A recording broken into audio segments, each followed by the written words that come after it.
Shalom, shalom, shalom, gloire à Jésus-Christ. Que le nom de notre Dieu soit béni, que le nom de notre Seigneur soit célébré, que le nom de notre Roi soit élevé en ce jour dans le nom de Jésus-Christ. C'est par sa grâce que nous nous retrouvons à ses pieds pour écouter sa parole, pour recevoir instruction, orientation, correction de sa part. Nous bénissons son Saint-Nom et nous lui disons merci pour ce qu'il a accompli pour nous, ce qu'il fait déjà dans nos vies et ce qu'il va encore faire pour nous dans le nom de Jésus-Christ. Nous prions donc qu'il règne sur ce moment. Nous prions qu'il le couvre de son sang. Nous prions qu'il environne son feu divin afin de préserver ces instants de toute distraction, de tout vagabondage d'idées, de tout ce qui pourrait nous empêcher non seulement la production de cette vidéo, mais également une très bonne écoute de notre part. Qui règne donc sur ce moment, qui prend le contrôle de nos cœurs, de nos pensées, de nos esprits et qui les focalise sur cet enseignement du jour dans le nom de Jésus-Christ. Bien-aimé, merci de te connecter à moi. Merci de te disposer à me suivre, à m'encourager par tes vues, par tes likes, par tes commentaires. Et si tu n'es pas encore abonné, abonne-toi. Nous allons faire chemin ensemble. Ici, nous partageons la bonne parole du royaume des cieux. Alléluia. Le Seigneur me fait grâce de lire un passage dans le livre de Lévitique au chapitre 6. Lévitique chapitre 6. Et je vais lire les versets 5 à 6 qui disent ceci. Le feu brûlera sur l'autel et ne s'éteindra point. Chaque matin, le sacrificateur y allumera du feu, arrangera l'holocauste et brûlera la graisse des sacrifices d'action de grâce. Le feu brûlera continuellement sur l'autel et ne s'éteindra point. Alléluia. À partir donc de ces deux versets, je vais parler du thème suivant. Que le feu ne s'éteigne point. Que ton feu ne s'éteigne point, j'allais dire. Alléluia. Ici, c'est les instructions que Dieu donnait ici et aux sacrificateurs. Alléluia. Dans le cadre des règles sur les holocaustes, les offrandes et autres, eux étant un peuple agro-pastoral, bon, ils offraient beaucoup les animaux à Dieu et c'est ce que Dieu avait demandé, n'est-ce pas? Donc pour l'holocauste, pour les offrandes, pour les actions de grâce, ils devraient donc offrir véritablement des animaux à Dieu, des volailles à Dieu. C'est des choses que nous savons.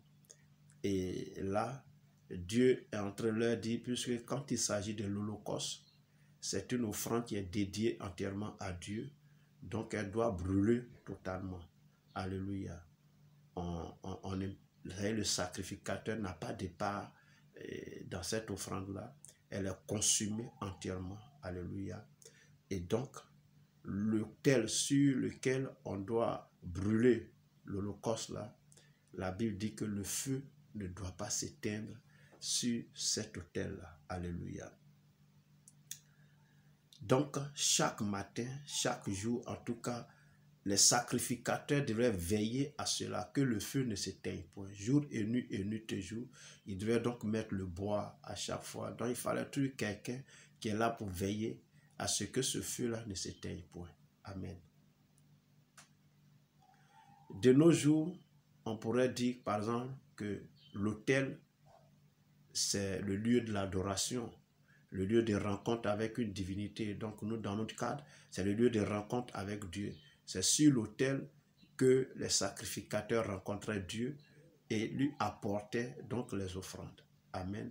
Donc quand on parle de l'autel, l'autel vraiment c'est le lieu de rencontre, le lieu d'adoration, le lieu de recueillement, le lieu où on vient vraiment communier avec le Seigneur. Amen. De nos jours, on va dire que c'est l'église. Amen. On va dire que c'est l'église. Mais au-delà de l'église, quand on parle de l'église, il ne faut pas voir ça en bâtiment seul. Il faut voir aussi les individus. La Bible dit que notre corps est le temple du Saint-Esprit. Alléluia. Donc, le Saint-Esprit vivant en nous, donc Dieu vit en nous. Notre corps est le temple du Saint-Esprit. Donc, en parlant d'autel ici, il sera question de nous-mêmes, premièrement. Maintenant, les sacrificateurs, c'est les serviteurs de Dieu. Ceux qui sont entre Dieu et les hommes, entre Dieu et le peuple. Alléluia. À l'époque, c'est par eux qu'on passait pour atteindre Dieu. Tu as une requête à faire à Dieu, tu vas vers le sacrificateur et le sacrificateur invoque Dieu, Dieu lui donne la réponse et il vient t'apporter la réponse de Dieu. Alléluia. Mais de nos jours, Christ a déchiré le voile. Alléluia. Et le lieu très saint est désormais accessible à tout le monde. Et la Bible nous révèle dans le livre d'Apocalypse que nous qui croyons en Jésus, nous qui avons été sauvés par son sang, il a fait de nous un peuple de sacrificateurs pour Dieu le Père. Amen.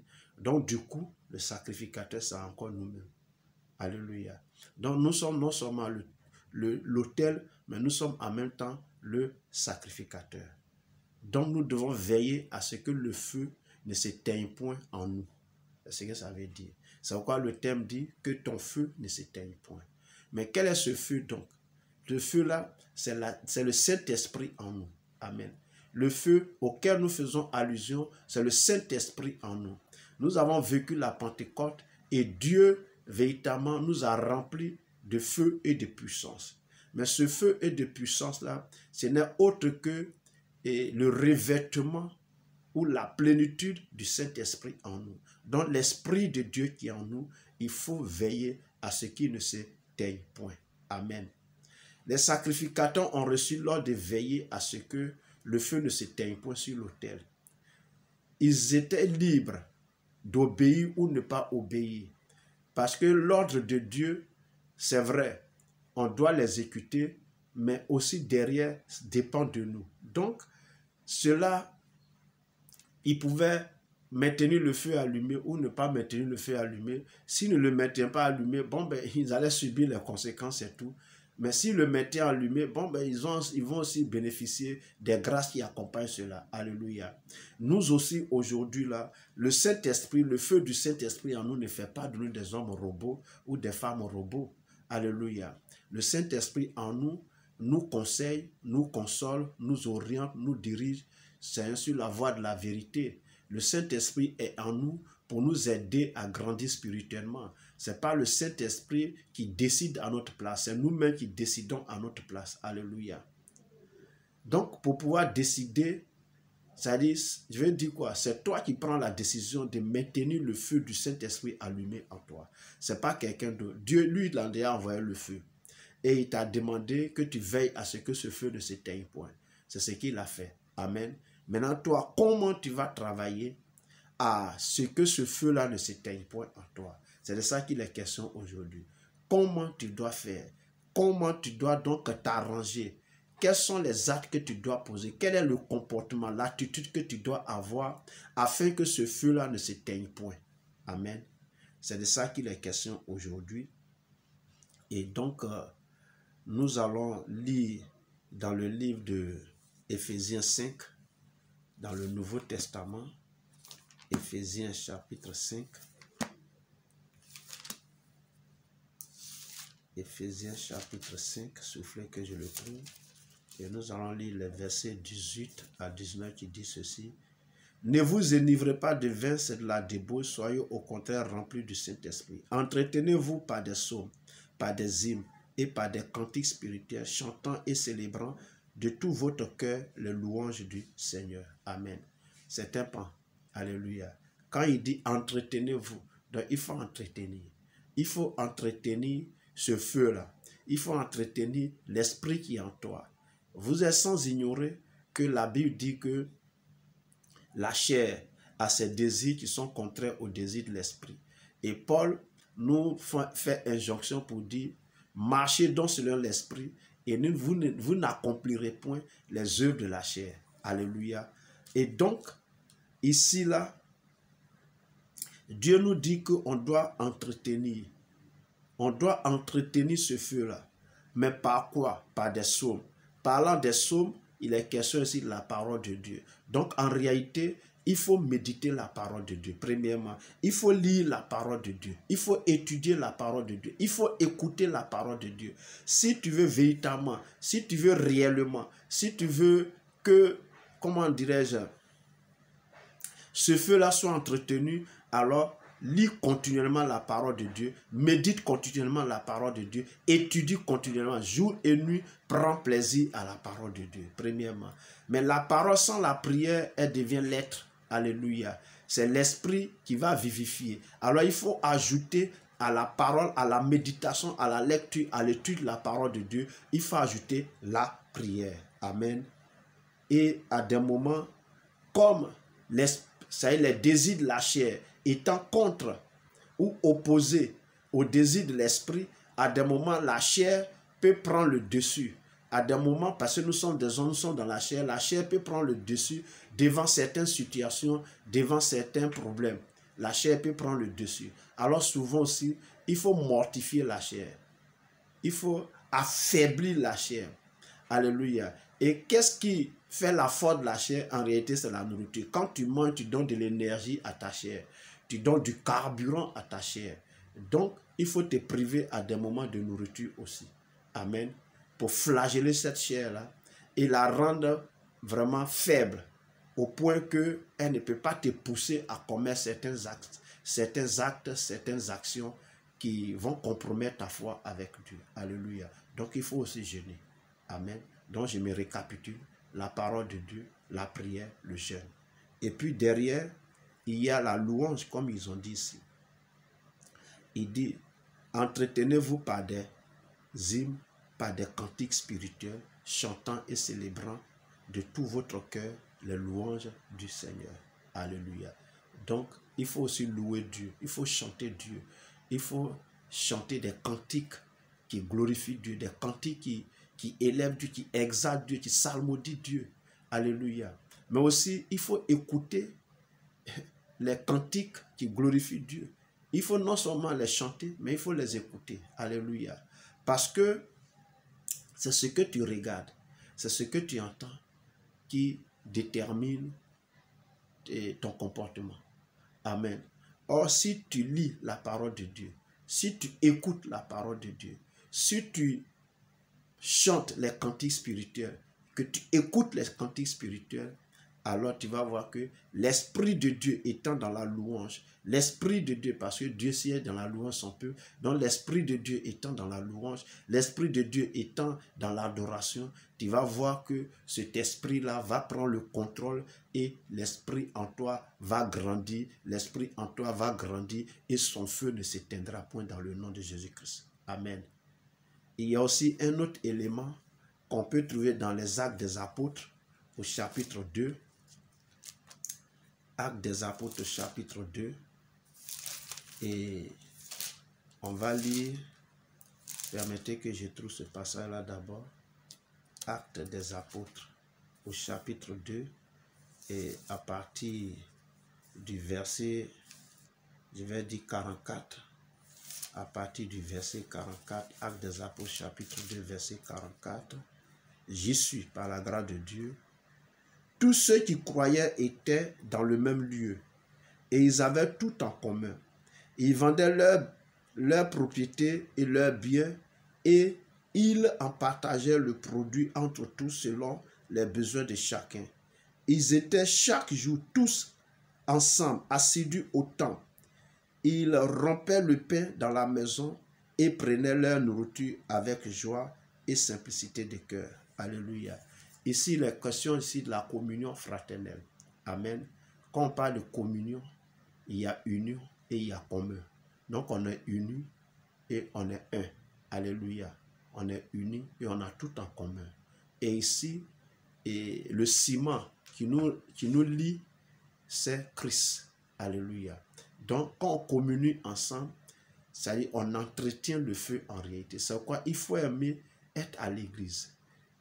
C'est pourquoi quand tu dis non, je suis mon culte à la télé, à la radio, c'est bien, c'est pas mauvais. Mais en réalité, cette chaleur humaine-là, tu ne l'as pas. Amen. Tu n'as pas cette chaleur humaine-là. Alléluia. Regardez un peu un foyer entretenu par des bois, qu'on appelle les fagots, qu'au village, quand on allume le feu, on met du bois, on allume et autres. Quand tu en as un tison et que tu le mets à côté, quelque temps après, il s'éteint. Alléluia. Quand tu es loin du peuple de Dieu, quand tu es loin de ton assemblée, quand tu ne participes pas aux réunions des soirs, au culte des dimanches, et que tu peux faire 1 mois, 2 mois, sans te rendre dans un lieu de culte, dans une réunion spirituelle, forcément le feu va s'éteindre. Alléluia. La nature a horreur du vide. Le temps que l'église que tu fréquentes a mis à part pour vous entretenir par la parole de Dieu, par des cantiques spirituels et par des prières, là, toi, tu ne viens pas. Tu ne viens pas d'abord en semaine, tu accuses ton programme professionnel, c'est pas mauvais, mais les dimanches encore, tu trouves que tu es trop fatigué, tu ne viens pas. Tu as fait 1 mois sans aller à l'église, sache que tu vas éteindre ce feu-là. Amen. Tu vas éteindre ce feu-là. Amen. Or, ce feu doit être allumé. Parce que si le feu s'éteint, rien ne va effrayer des hommes. Écoutez-moi bien. Quand une marmite est bouillante, quand une marmite est chaude, les cafards, les fourmis, les mouches, et même les salamandres et autres ne s'approchent pas. On est d'accord. Mais c'est quand la marmite se refroidit qu'on commence à les voir rôder autour. Donc, au fur et à mesure que tu commences à froidir, à devenir froid, hein, en ce moment-là, tu vas voir qu'il y a les démons qui vont facilement rentrer dans ta vie. Alléluia. Il y a les démons qui vont facilement rentrer dans ta vie. Donc, je voulais t'exhorter, bien-aimé. Le feu qui a été allumé en toi, tu étais en transe, tu criais waouh, waouh, waouh, waouh, waouh, tu as parlé en langue. Dieu t'a donné des dons. Pour maintenir ce feu allumé en toi, là, tout dépend de toi. Tu n'es pas un robot. Le Saint-Esprit ne te conduira pas en tout. Il sera là pour t'aider. C'est une aide qui t'apporte. Il t'apporte la consolation, il t'apporte l'orientation, il apporte à te convaincre, c'est tout. Tu peux l'écouter ou ne pas l'écouter. Donc tout dépend de toi. Toi, il y a une discipline spirituelle que tu dois mettre sur pied, une discipline spirituelle à laquelle tu dois véritablement t'habituer. Lire la parole de Dieu, prier, jeûner à des moments, pas pour recevoir une bénédiction, mais pour mortifier le corps, pour que ta communion avec Dieu soit vraie et sincère. Et aussi, il faut véritablement, comment le dirais-je, chanter des cantiques spirituels, écouter les cantiques spirituels et aimer les assemblées, aimer la communion fraternelle. Le faisant, bien-aimé, tu vas maintenir ton feu allumé dans le nom de Jésus-Christ. Que Dieu te bénisse depuis ta position. Ça a été un peu long. Merci d'aller jusqu'au bout. Merci de m'avoir écouté. Que les grâces et les faveurs de notre Dieu te soient multipliées au-delà de toute pensée, de toute espérance. Au nom de Jésus. Porte-toi bien. Nous sommes donc à la prochaine. Dans le nom de Jésus. Amen.